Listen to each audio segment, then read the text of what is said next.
انسان اور انسانی علم کی سب سے بڑی تلاش اپنے آغاز اور انجام کو جاننا ہے۔ انسان جاننا چاہتا ہے کہ اس کی اصل صرف حیوانیت ہے یا روحانیت بھی اس کے وجود کا حصہ ہے۔ انسان کا کوئی خالق و مالک ہے یا وہ فطرت کی اندھی بہری طاقتوں کی ایک اتفاقی پیداوار ہے۔ انسان کو اس کائنات میں خیر و شر اور حق و باطل کی تلاش میں بے یار و مددگار چھوڑ دیا گیا ہے یا اس کی رہنمائی کا کوئی بندوبست بھی کیا گیا ہے۔ نبوت کا دروازہ بند ہونے کے بعد خدا اور آخرت جیسے غیبی حقائق کی سچائی انسانوں تک پہنچانے کا کیا بندوبست کیا گیا ہے؟ اس دنیا میں فساد برپا کرنے والے مجرموں کو کبھی پکڑا جائے گا یا پھر سرکشی کے لیے انہیں آزاد چھوڑ دیا گیا ہے؟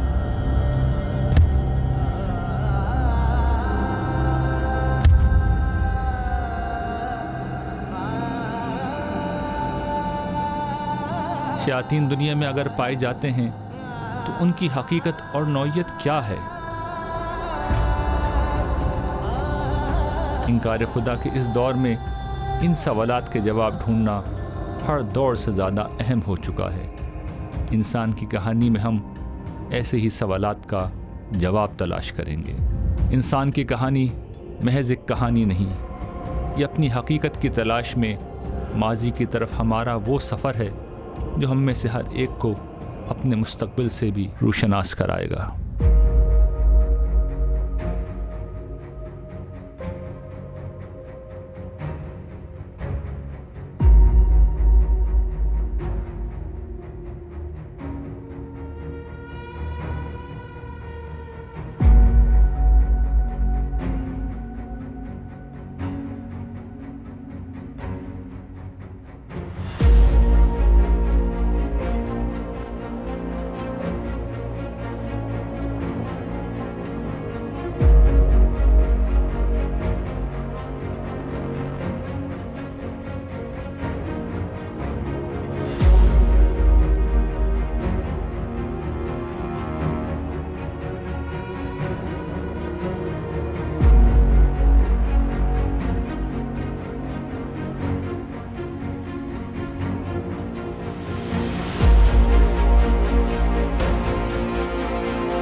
انسان اپنی آنکھوں سے سمندر کا دوسرا کنارہ نہیں دیکھ سکتا۔ یہی معاملہ اس لامحدود کائنات کا ہے جس کے کسی کنارے سے انسان واقف نہیں۔ یہ زمین جسے ہم آسمان کا دوسرا کنارہ سمجھتے ہیں، ساحل پر پڑے ریت کے اربوں کھربوں ذرات کی مانند ایک معمولی ذرے کے سوا کچھ نہیں۔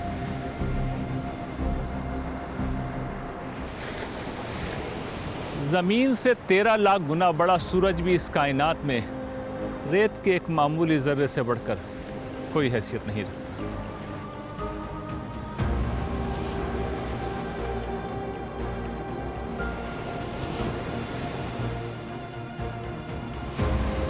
اگر ہم روشنی کی رفتار یعنی تقریباً 1 ارب کلومیٹر فی گھنٹہ کی رفتار سے سفر کریں تو معلوم کائنات کے ایک سرے سے دوسرے سرے تک پہنچنے کے لیے ہمیں 94 ارب سال درکار ہوں گے۔ جدید تحقیقات کی روشنی میں ماہرین فلکیات کا اندازہ ہے کہ ہماری کائنات میں 100 سے 200 ارب کہکشائیں موجود ہیں، جن میں ہر ایک میں کروڑوں اربوں ستارے موجود ہیں۔ ہر ستارہ دوسرے ستارے سے کھربوں میل کی دوری پر واقع ہے۔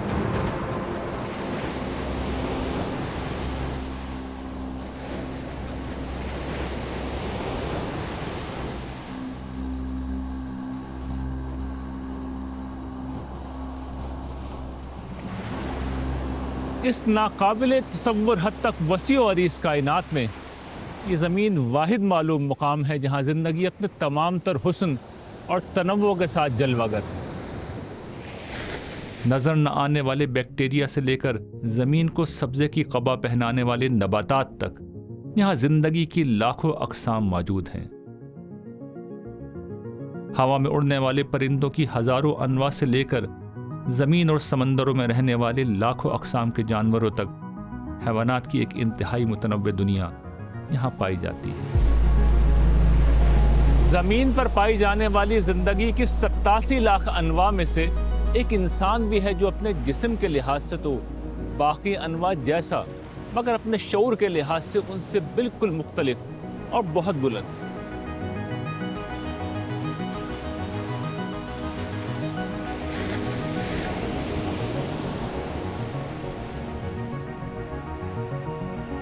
اس کرۂ ارض پر انسان کا ظہور باقی انواع کے مقابلے میں بہت بعد میں ہوا، لیکن بہت جلد یہ انسان کرۂ ارض کا بادشاہ بن گیا۔ پچھلی چند صدیوں میں انسانوں نے سائنس کے علم میں غیر معمولی ترقی کی، اور اسی علم کی بدولت آج یہ انسان پرندوں سے زیادہ تیز رفتاری سے ہوا میں اڑ رہا ہے، مچھلیوں سے زیادہ تیزی سے پانی میں سفر کر رہا ہے، اور ہر جانور سے زیادہ رفتار سے زمین پر حرکت کر رہا ہے۔ زمین کو فتح کرنے کے بعد یہ انسان سائنس کی بدولت زمین سے اوپر اٹھ کر خلا میں اپنے قدم جمانے کی کوشش کر رہا ہے۔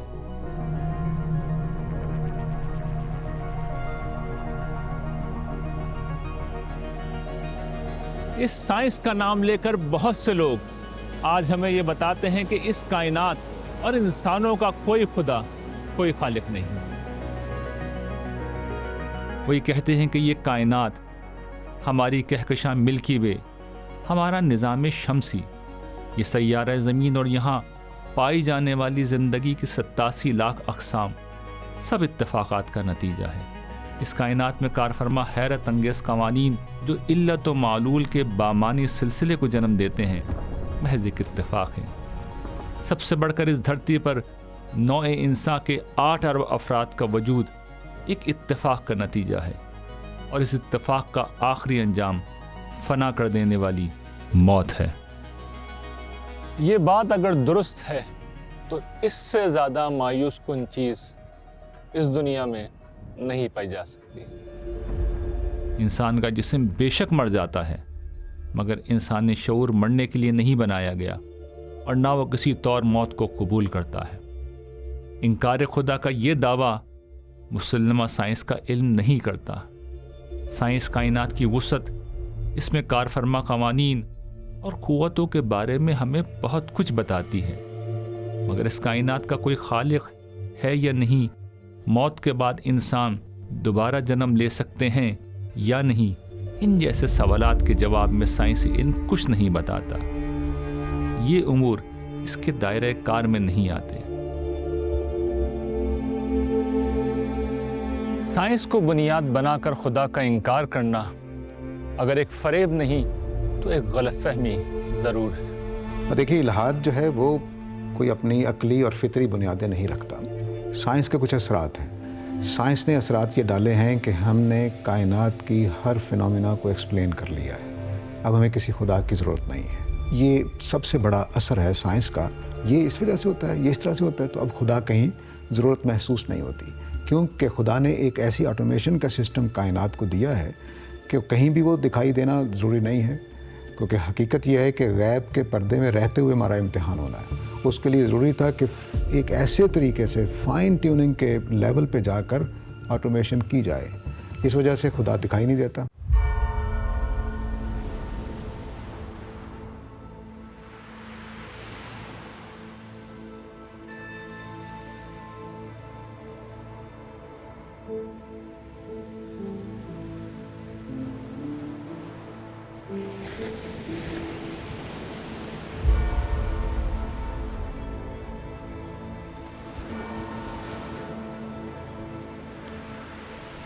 انسان کی کہانی نامی اس سیریز میں ہم حیات و کائنات کو خدا کے زاویے سے دیکھیں گے. ہم قرآن مجید کی روشنی میں بنیادی انسانی سوالات کے وہ جوابات پیش کریں گے جو مذہب یا درست الفاظ میں اسلام اور اس کی نمائندہ کتاب قرآن مجید پیش کرتی ہے، جس کا دعویٰ ہے کہ وہ کائنات کے خالق کا کلام اور ہر طرح کی تحریف سے پاک ہے. قرآن اپنے مقدمے کو دلیل کی بنیاد پر پیش کرتا ہے، اس لیے ہم قرآن کے ان دلائل کو تفصیل سے سمجھیں گے جو وہ اپنی بات کے حق میں پیش کرتا ہے. قرآن مجید ہمیں ہمارے ماضی اور مستقبل سے بھی روشناس کراتا ہے. دور جدید کے تصورات کے لحاظ سے کہا جا سکتا ہے کہ قرآن مجید ایک ٹائم مشین ہے جس کی مدد سے ہم انسان کی کہانی نامی اس سیریز میں ماضی اور مستقبل کے ایک سفر پر جائیں گے. یہ سفر تاریخ کے صفحات میں بھی ہوگا اور قرآن کی آیات میں بھی. یہ سفر کائنات کی وسعتوں میں بھی ہوگا اور انبیاء اور رسل کی داستانوں میں بھی. اس سفر میں ہم دیکھیں گے کہ انسان، کائنات اور خالق کائنات کا آپس میں کیا رشتہ ہے، انسان کا ماضی کیا تھا اور اس کا مستقبل کیا ہوگا. اس سفر میں ہم انسانی تاریخ کو خالق کے زاویے سے دیکھیں گے. اسی لیے اس کہانی میں زیادہ تر انسانیت کے وہ گروہ زیر بحث آئیں گے جن میں خدا کے رسول اس کا پیغام لے کر آئے اور جن کی داستانیں قرآن مجید نے ہمیں سنائی ہیں. یہی وہ قومیں تھیں جن میں خیر و شر کی کشمکش اپنی کامل شکل میں برپا ہوتی رہی تھی.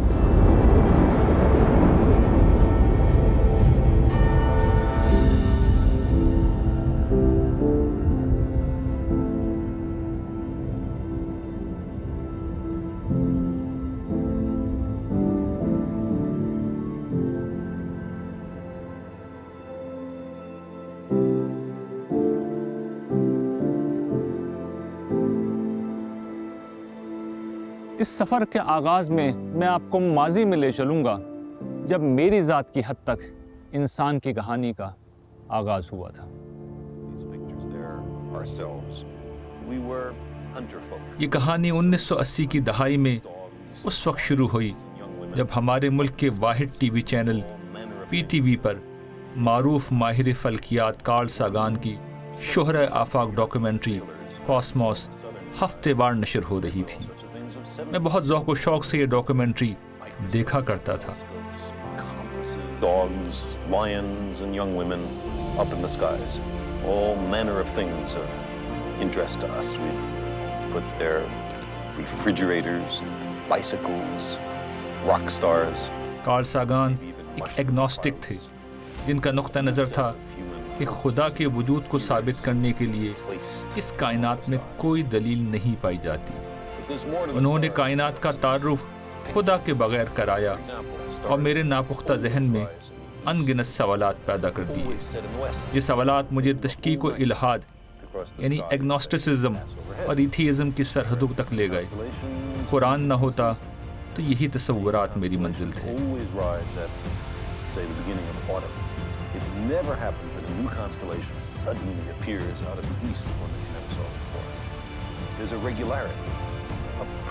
خوش قسمتی سے مجھے بچپن سے مطالعے کی عادت تھی. کچھ نہ ملتا تو درجنوں دفعہ پڑھی ہوئی کتاب دوبارہ پڑھنے لگتا. قرآن مجید پڑھنے کا شوق مجھے اس میں بیان کردہ پیغمبروں کی داستانوں کے مطالعے سے ہوا. اس کتاب نے مجھے خدا کے حقیقی تصور سے متعارف کرا دیا جو زندہ و پائندہ، سننے اور جاننے والا ہے. اس سننے والے نے ایک نوجوان کی انگلی پکڑ لی اور پھر اسے اس قابل کر دیا کہ آج وہ نوجوان بڑھاپے کی دہلیز پر پہنچ کر خود دوسروں کو یہ بتانے کے قابل ہو گیا ہے کہ جو بات یہ کائنات اپنی خاموش زبان میں بیان کر رہی ہے، وہی بات قرآن مجید سری الفاظ میں کہہ رہا ہے۔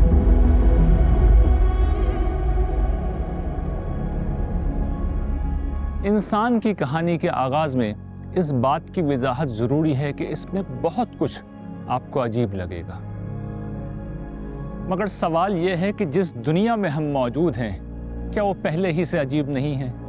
میں بول رہا ہوں اور میرے الفاظ کانوں کے ذریعے سے آپ کے دماغ تک پہنچ کر معنی پیدا کر رہے ہیں، کیا یہ عجیب نہیں ہے؟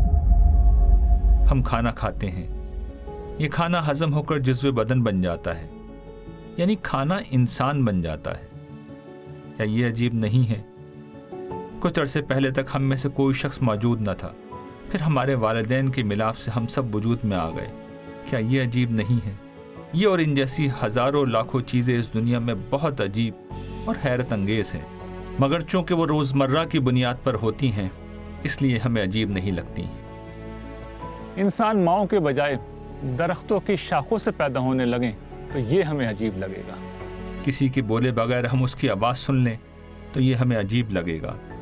ہم کھانے پر نظر ڈالیں اور وہیں سے وہ ہماری خوراک کی ضرورت پوری کر دے، یہ ہمیں عجیب لگے گا۔ لیکن ہماری یہ حیرت انگیز دنیا ہمیں عجیب نہیں لگتی، جبکہ غور کریں تو اس دنیا کی ہر چیز انتہائی حیرت انگیز اور اپنی ذات میں ایک معجزہ ہے۔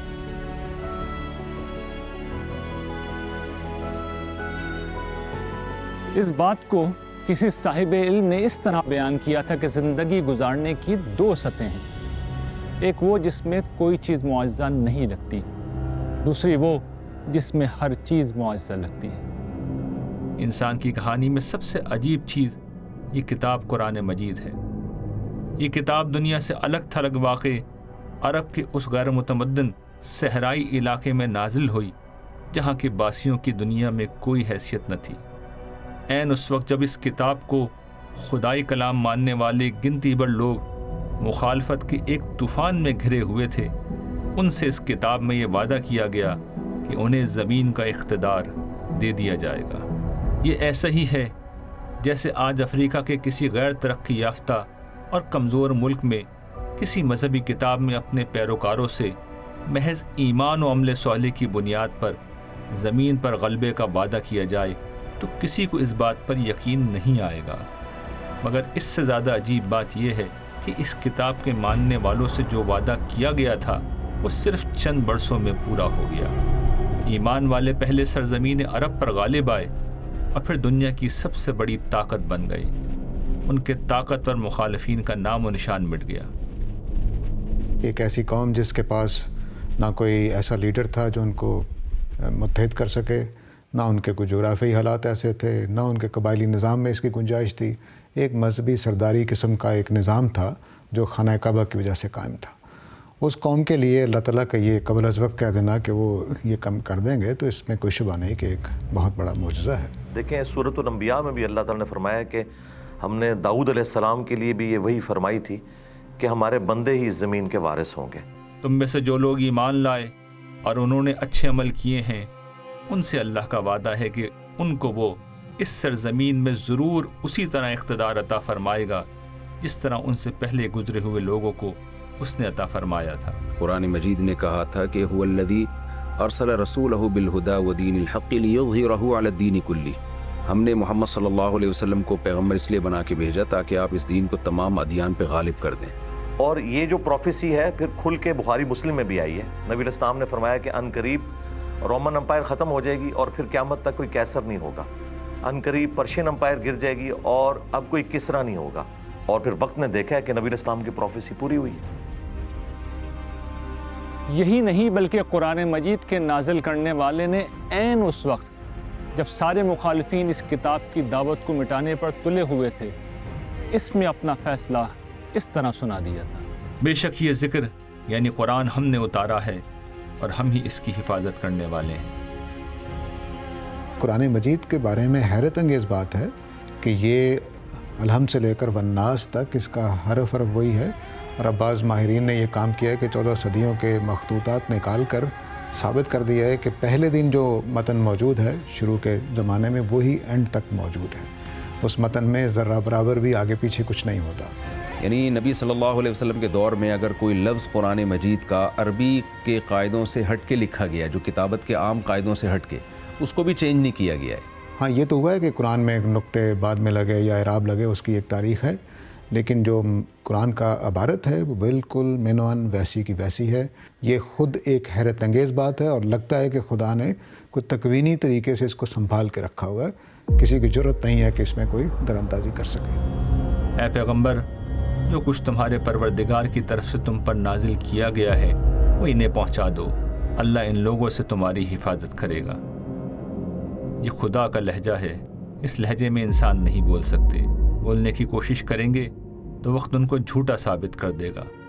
مگر خدا کا یہ کلام جس نے یہ دعوے کیے تھے نہ صرف آج تک حرف بحرف محفوظ ہے، بلکہ اس نے اپنے ماننے والوں کو حسب وعدہ دنیا کا حکمران بھی بنا دیا تھا.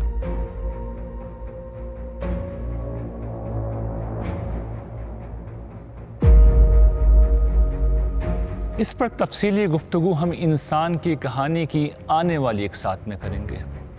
فی الوقت اس بات کو بیان کرنے کا مقصد یہ واضح کرنا ہے کہ انسان کی کہانی میں اس کتاب کی مدد سے ہم جو کچھ بیان کریں گے وہ شاید آپ کو کچھ عجیب لگے، مگر اسے کوئی فکشن ہرگز نہ سمجھیے گا. یہ کتاب اللہ تعالیٰ کا کلام ہے جو وقت کی ہر کسوٹی پر کھرا ثابت ہوا ہے.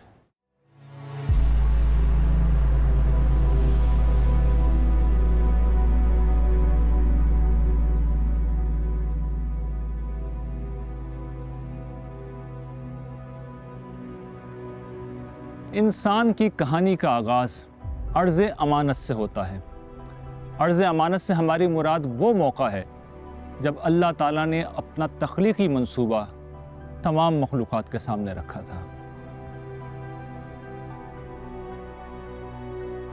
خدا کا تخلیقی منصوبہ یہ تھا کہ وہ اپنا اختیار اور اقتدار ایک محدود دائرے میں کسی مخلوق کو بطور امانت عارضی طور پر دیں گے اور خود غیب میں رہ کر اس کا امتحان لیں گے.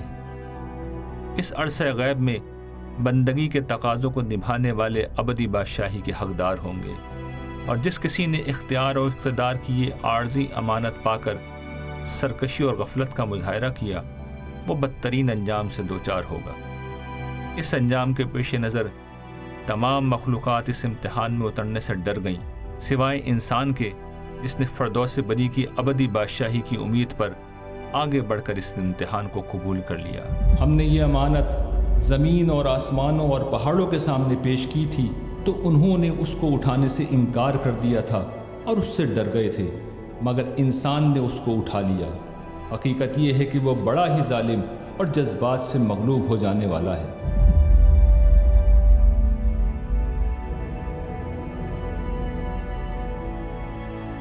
قرآن میں بیان کردہ اس واقعے کی سب سے اہم بات یہ ہے کہ اختیار اور اقتدار صرف اور صرف اللہ تعالیٰ کے لیے ہے جو اس نے انسانوں کو امانتاً دیا ہے.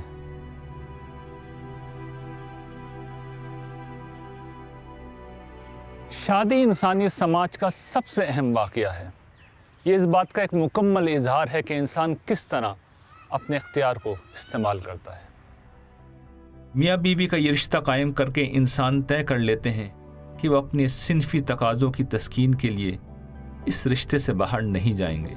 یوں انسان اپنا اختیار استعمال کر کے اپنی خواہشات اور جذبات پر ایک روک لگا دیتے ہیں. انسان چاہیں تو اپنے اختیار کو استعمال کر کے اس کے برعکس معاملہ بھی کر سکتے ہیں.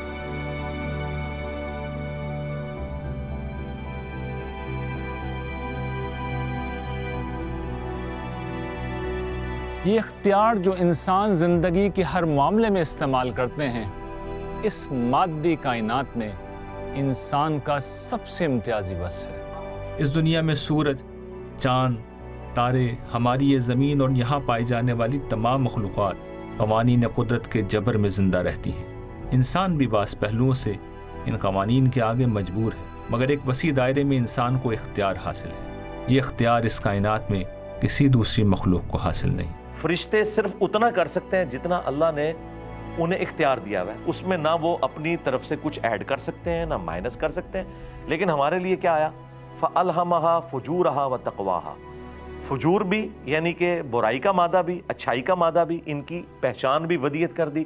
اِنَّا هَدَيْنَاهُ السَّبِيلَ إِمَّا شَاكِرًا وَإِمَّا كَفُورًا، ہم نے ہدایت کا راستہ واضح کر دیا ہے، خواہ نہ شکری کی روش اختیار کرو خواہ شکر گزاری کی روش اختیار کرو، دنیا میں اختیار دیا گیا۔ اس اختیار کے ہوتے ہوئے یہ اختیار اگر کائنات میں کسی کے پاس تھا نا تو وہ خدا کے پاس تھا، اس کے بعد اگر یہ اختیار کسی کو ملا ہے نا تو انسان کو ملا ہے، اگرچہ ہم اپنی باؤنڈریز کے اندر مجبور بھی ہیں، ان گیون سرکمسٹانسز کے اندر میں کتنا بھی پھیل جاؤں اپنی کھال سے باہر نہیں نکل سکتا۔ ہماری جبلتیں ہمیں مجبور کرتی ہیں کہ ہم حصول خوراک، صنف تقاضوں کی تسکین، اپنی بقا کے دیگر لوازم اور اپنی خواہشات کی تکمیل کے لیے جد و جہد کریں، مگر زندگی کی اس جد و جہد میں ہم عدل و احسان اور پاک دامنی کا راستہ اختیار کرتے ہیں یا ظلم، حق تلفی اور بدکاری کی راہ لیتے ہیں۔ اس کا انحصار ہم پر ہے۔ اس وسیع کائنات کو ہم اپنی ضرورت و خواہش کی چراگاہ سمجھ کر جانوروں کی طرح چرتے پھرتے اور نسل بڑھاتے ہوئے مر جاتے ہیں، یا اسے معرفت رب کا دسترخوان بنا کر بندگی کی زندگی گزارتے ہیں۔ یہ ہمارا اختیار ہے، یہی اختیار ہماری کہانی کا مرکزی خیال ہے۔ انسان کے دو پہلو ہیں، ایک اس کا حیوانی وجود ہے، وہ تو جس طرح کہ قرآن نے بتایا ہے اسی دنیا میں جس طرح دوسری مخلوقات وجود میں آتی ہیں اسی طرح وجود میں آتا ہے۔ پھر اس کی شخصیت ہے، تو انسان کی وہ اصل شخصیت ہے جس میں ابدیت کا شعور دیا گیا ہے۔ تو یہ عبد و معبود کے باہمی تعلق کی کہانی ہے، اس لحاظ سے آپ کہہ سکتے ہیں کہ یہ انسان کی کہانی ہے۔ اس کہانی کا دوسرا مرحلہ جو قرآن مجید میں بیان ہوتا ہے وہ اول تا آخر تمام انسانوں کی ایک ساتھ پیدائش کا مرحلہ۔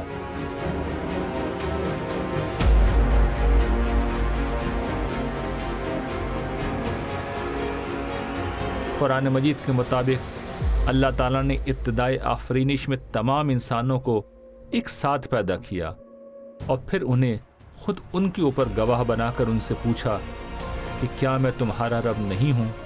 سب نے ایک زبان ہو کر جواب دیا کہ کیوں نہیں، ہم گواہی دیتے ہیں کہ آپ ہی ہمارے رب ہیں۔